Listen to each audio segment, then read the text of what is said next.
अस्सलामुअलैकुम, आप देख रहे हैं टीवी 49 न्यूज यूके और मैं हूं मुनीर पीरजादा। आइए आपको ले चलते हैं आज की खबर की जानिब।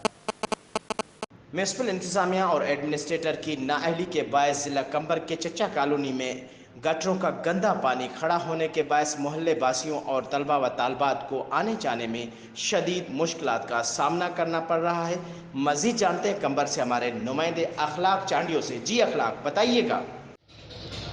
हाँ जी बिल्कुल, म्यूनसिपल इंतजामिया और एडमिनिस्ट्रेटर की नाअहली के बायस कंबर की चचा कॉलोनी में गुज़िश्ता 2 दिन से पानी जो है खड़ा होने के बाद जो है इलाका मकीनों को आने जाने में शदीद मुश्किलात का सामना करना पड़ रहा है। खास करके जो स्कूल तलबा जाते हैं या नमाज के लिए मोहल्लेबाजी जाते हैं, उनको ज़्यादातर परेशानी का सामना है। और गंदगी के हवाले से बात की जाए तो मोहल्ले में मुख्तलिफ गलियों में गंदगी बढ़ने के बाद जो है बदबू फैली हुई है, जिससे मुख्तलिफ बीमारी ने जन्म भी लिया है। तो इस बार से मोहल्ले वासियों से बात की, उनका यह कहना है कि म्यूनसिपल इंतजामिया को हर माह करोड़ों रुपये की बजट अदा कर दी जाती है सिंध हुकूमत की जान से। उसके अलावा 350 से ज़ायद मुलाजमीन है, लेकिन उसके बावजूद भी यहाँ पर सफाई सुथराई नहीं की जा रही है। और गटरों की सफाई को 2-2 माह गुजर जाते हैं, लेकिन उनकी सफाई ना होने के बाद जो है गंदगी बढ़ने के बाद जो है यहाँ पर सफाई ना होती है, तो उससे ज़्यादा जो है यहाँ पर जो पानी है वो उबलता है और यहाँ पर गटरों का गंदा पानी जो है गलियों में आता है, जिससे जो है उनको ये भी कहना है कि ज़्यादातर हमें जो परेशानी हो रही है, इसको बार बार हमने शिकायतें भी की है एडमिनिस्ट्रेटर और म्यूनसिपल इंतजामिया के पास, लेकिन उसके बावजूद भी कोई अमल दरामद नहीं किया जा रहा है। इन्होंने हुकूमत सिंध और ज़िला इंतजामिया से अपील की है कि